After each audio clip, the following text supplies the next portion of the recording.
मेराज पे आ जाए। तुम हमसे जुदा हुए, तुमको पता नहीं, हमसे जुदा हुए। हमारे यहाँ थे ना, रूह तुम्हारी हमारे यहाँ, यहां से भेजा तो वहां तुमने हमें देखा था, आवाज सुनी थी, वहां भी तो रब मानते थे, हमें वाकिफ थे ना। तो मोहब्बत तो वहां से शुरू हुई, हमने करीब रखा था तुम्हें। रूहें यहां थीं, नफ्स यहां थे, भाई उस दुनिया में करीब थे, हमने अपने से जुदा किया, अपने से जुदा किया।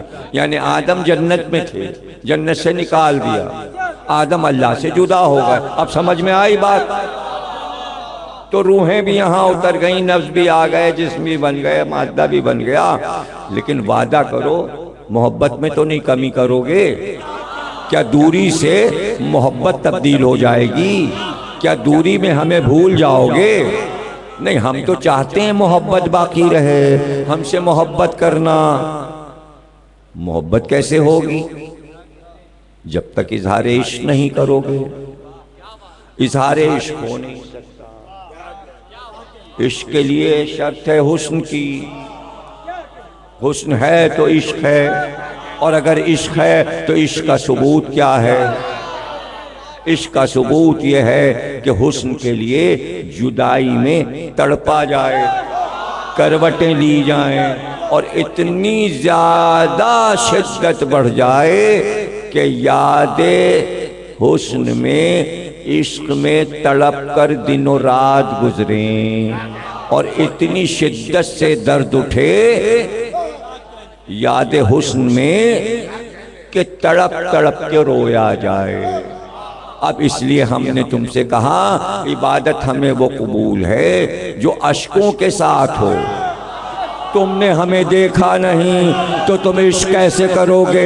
इश्क बगैर गिरिया के है नहीं, और तुम हमारी याद में रो नहीं सकते थे, देखा होता तो रोते। इसलिए हमने पंजतन को भेजा कि इश्क इनसे करो, यही हमसे इश्क है। जब इनकी शहादत हो तो रो, ये तड़प है हमारे लिए, ये आंसू है हमारे।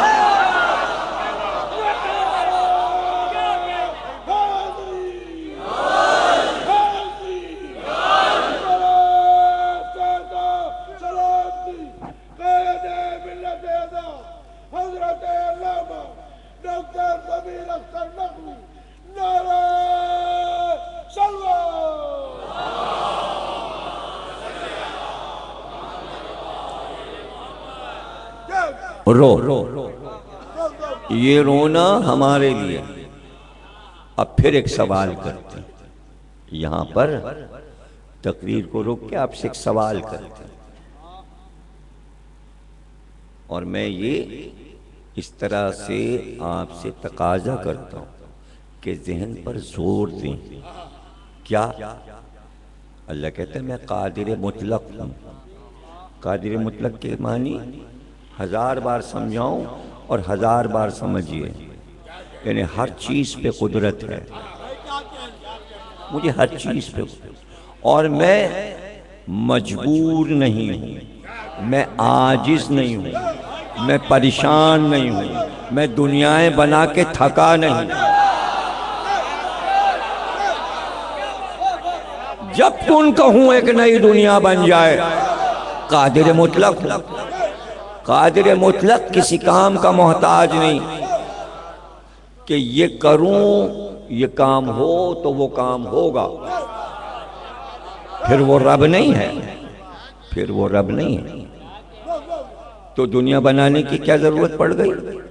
फिर सवाल, अगर दुनिया बनाना था तो ऐसे क्यों चलाया कि जिनको रहनुमा और नबी बना रहा है वो मुसीबत में पड़े हुए हैं, पत्थर खा रहे हैं, उनकी शहादतें हो रही हैं, वो कत्ल हो रहे हैं, वो मारे जा रहे हैं, बात आगे बढ़ती जाती है। आखिरी नबी ऐलान करता है तेरे दीन का पत्थर खाता है, मुसीबतें उठाता है, वतन छोड़ता है, फाके करता है, बात आगे बढ़ती है, उसकी औलाद कटने लगती है, उसका घराना शहीद होने लगता है, यहाँ तक कि वाक़या करबला आ जाता है। वाक़या करबला से अल्लाह को क्या फ़ायदा था, दुनिया में उसको क्या फ़ायदा पहुँचने वाला था। वो कादिर मुतलक है, अगर चाहता तो उसको टाल देता।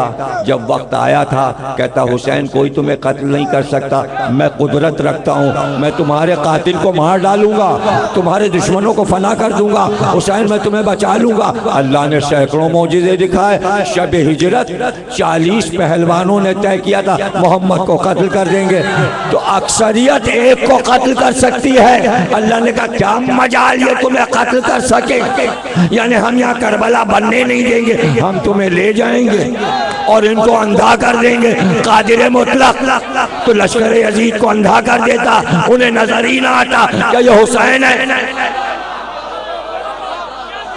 इख्तियार में है कादिर मुतलक, फिर क्यों चाहा कि ये वाक़या हो जाए, तुझे क्या जरूरत है, इतने खून, इतने लहू, इतनी शहादतों की क्या जरूरत है। हमारे इश्क में सारी कायनात जिंदा रहे। मैं चाहता था मेरी याद में रोए, चूंकि मुझे देखा नहीं, मुझ पे मुसीबतें पड़ी नहीं, ये रोते कैसे, मैंने करबला दिखाया।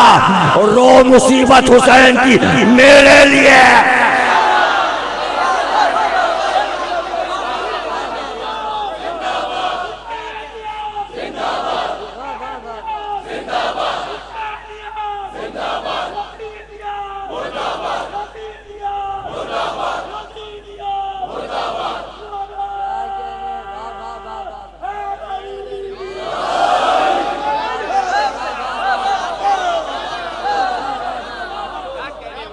तो क्या अल्लाह को जरूरत पड़ गई मासूमीन की?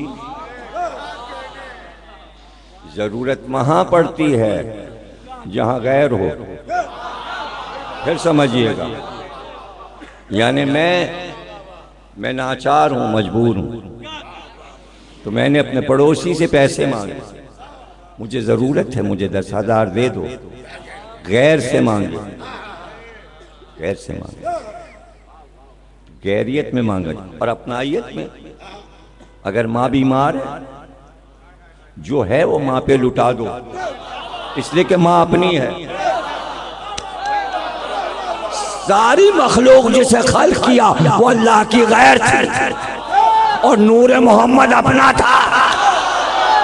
अपने पे कर्जे का मसला नहीं होता कि कोई हुसैन का वो मोहताज था, अपना है तो अपना समझ के हुसैन ने कहा क्या चाहिए तुझे।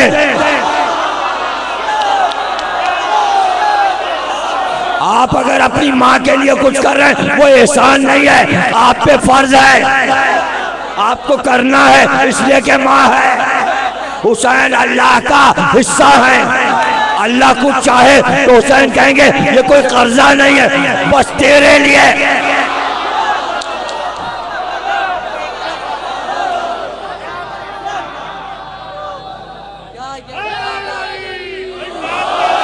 गैरियत वहाँ हो जहाँ अलग हो, ये अल्लाह की विलायत है, ये रसूल की विलायत है, ये इमाम की विलायत है। पता चला विलायत एक ही है, वही अल्लाह की, वही अली की, वही मोहम्मद, वही हुसैन।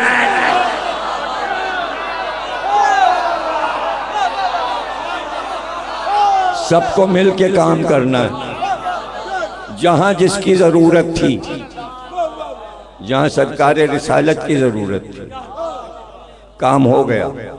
जहाँ मौला अली की ज़रूरत थी, काम हो गया। जहाँ शाहजादी की ज़रूरत थी, काम हो गया।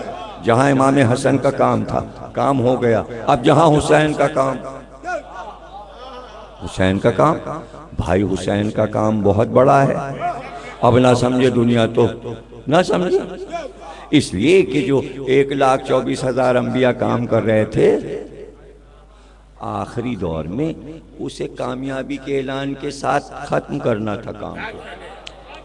अब चलता ही रहे काम, किसी तरह अल्लाह का दीन मुकम्मल ही नहीं हो रहा, 1 लाख अंबिया आ गए, अभी तक दीन मुकम्मल ही नहीं हुआ। अरे भाई अब तो मुकम्मल का ऐलान हो गया, अकमल तो लकुम दीनकुम।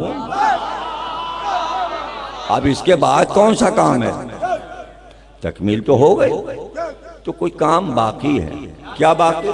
तकमील हो गई, तकमील हो गई। अब क्या है? अब मसला है तहफ्फुज़ का, बचाया कैसे जाए। तो अब जिम्मेदारी हुसैन की लगी। अच्छा, बचाया भी जाए और उसके बाद ये जो पूरी कहानी है आदम से शुरू होकर खातम तक की, इसको जिंदा भी रखना है, इसे आने वाली नस्लों तक पहुंचाना है। तो पहले भी पहुंचाई जा रही थी, असर हो रहा था? नहीं हो रहा था। असर होता तो आज पूरी दुनिया मुसलमान होती, सब ला इलाहा कह रहे होते। कौमों में बढ़ गए, अकीदों में बढ़ गए, यहूदी अलग हो गए, ईसाई अलग हो गए, काफिर अलग हो गए, मुल्क मुल्क अलग हो गए, माशरा अलग हो गया। क्यों भाई? असर क्यों ना हुआ? असर इसलिए ना हुआ कि अभी तक करबला नहीं थी। असर उसी का होता है जिसमें गम शामिल हो, और गम ऐसा हो कि अपना लगे। अगर नहीं समझ पा रहे तो समझने की कोशिश की। गम ऐसा हो जो अपना लगे। अभी तक गम गैर था। भाई हमें क्या पता, हमें क्या पता। जकरिया शहीद हो गए, उनका गम था। यहिया शहीद हो गए, उनका गम था। अपना होता तो मना रहे होते। और वो तो इस्माइल तो बच ही गए। अच्छा मौका मिल गया ईद मनाने का, यानी ईद में खुशी हुई। अरे भाई मर जाते तो रोना पड़ता, रोने से बच गए। यानी खुशियां चाहिए इंसान को। फिर मूसा आ गए, फिर ईसा आ गए, और फिर ये हुआ और फिर ये हुआ।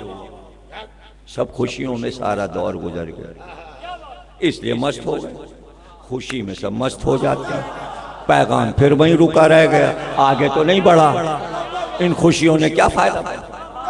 अरे अगर बकरीद में इस्माइल बच गए और हम खुश हो लिए, तो कितने हिंदू मुसलमान हो गए। अरे वो तो यूं ही चढ़े पड़ रहे हैं कि क्या कर रहे हो, गाय काट रहे हो, बैल काट रहे हो, वो हमारे देवता हैं। उल्टा असर हो गया। ईद मनाई तुमने, जलने लगे वो। और जैसे ही तुमने गमे हुसैन मनाया, वो आ गए, हम भी ताजिया उठाएंगे। अब पता चला असर खुशी का नहीं होता, असर गम का होता।